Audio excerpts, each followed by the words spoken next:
Broncos country, what a night it was. The Denver Broncos came out on Monday Night Football and delivered a dominating victory over the Cincinnati Bengals. But behind the celebration, some major questions and rumors are beginning to surface, especially around key players like center Luke Wattenberg. Before we dive into the heart of it, don't forget to subscribe to the channel, like this video, share it with your friends, and hit that bell icon so you never miss a Broncos update. Now, let's talk about it. The Broncos may have won, but penalties continue to plague this team, over 6 a game, week after week. That's not just sloppy football, that's giving away free chances, and it could come back to haunt us in the toughest moments of the season. And then there's Luke Wattenberg. After last night, his name is at the center of the storm. 5 penalties. Back-to-back flags. At this level, that's simply brutal. The question is burning, is it time to make a change at center? Some will say it's too early, but after what we saw, this conversation is heating up fast. Even the Monday Night Football announcers couldn't ignore it. Luke Wattenberg looked off. He was slow on pre-snap reads, lagging behind the play calls, and just wasn't sharp. What was once a quiet concern has now become a glaring problem. Last week, some analysts suggested he was struggling, and I defended him, pointing to the stats, thinking the numbers told the whole story. But after last night's performance, it's clear, the stats alone don't capture the full picture. He isn't just underperforming, he's making mistakes that are costing the team.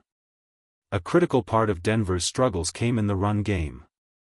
Wattenberg's issues in handling run defense were painfully obvious. Pre-snap penalties, holding calls, and missed assignments aren't just errors, they show a player out of sync with the offense. When your center can't read the defense or execute cleanly, it affects the entire team.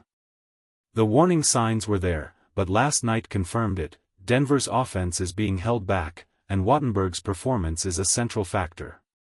The Broncos need answers, and fast.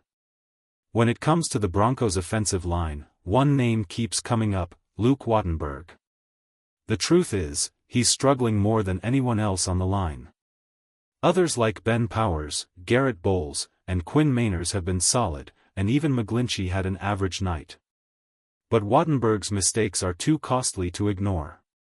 If the Broncos want to build one of the most dominant offensive lines in the NFL, Wattenberg has to step up, or the team needs to consider alternatives.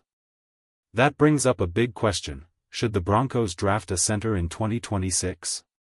Even if a rookie doesn't start immediately, it could be a critical move for the future of this line.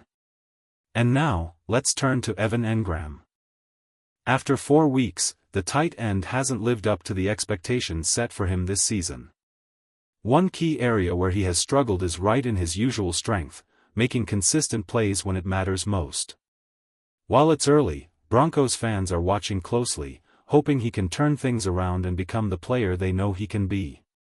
One of the biggest concerns for the Broncos right now is Evan Engram's snap count. Against the Bengals, he played only 43% of the offensive snaps. That's not enough for a player expected to be a key part of this offense.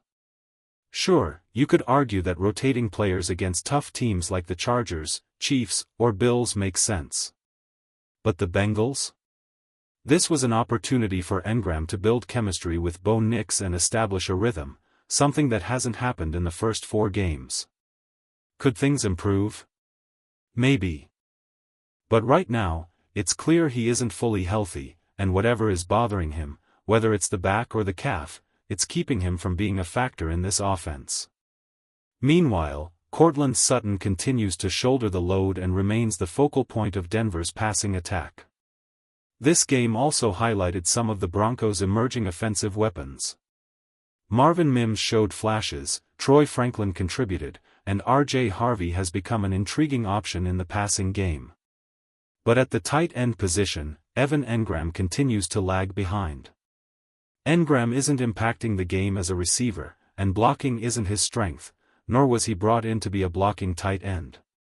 Denver fans expected him to elevate Bo Nix's play, but through 3 games, his production has been underwhelming, 8 receptions, 62 yards, 0 touchdowns, averaging just 7.8 yards per catch. That's not nearly enough for a player of his caliber. Meanwhile, others like Pat Freiermuth, or comparable blocking-focused players, are making an impact by giving their all in blocking situations. The contrast is clear: if you're on the field, you must produce, and right now, Engram isn't delivering. On a brighter note, Bo Nix appears to be beating the sophomore slump. While it's early, he's showing growth and potential that could define the Broncos' season moving forward. Now let's talk about Bo Nix. Yes, there have been questions about his play this season, mainly consistency. But if we compare his first 4 games of 2025 to last year, the numbers tell a different story. Completion percentage is up, passing yards are higher, touchdowns are way up, interceptions remain the same, and his quarterback rating has improved significantly. It's not perfect, but it's far from a sophomore slump. Last night's game was a clear sign that Bo is on the right track. The game plan was ideal: establish the run, then let him shine in play action. He excelled on bootlegs, moving outside the pocket, and making throws on the run, showing a comfort level that gives Broncos fans real hope.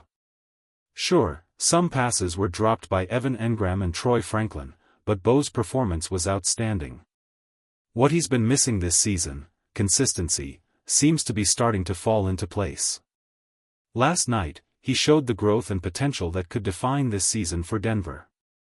Looking at the full game, aside from the interception, Bo Nix showed he can lead this team to victories.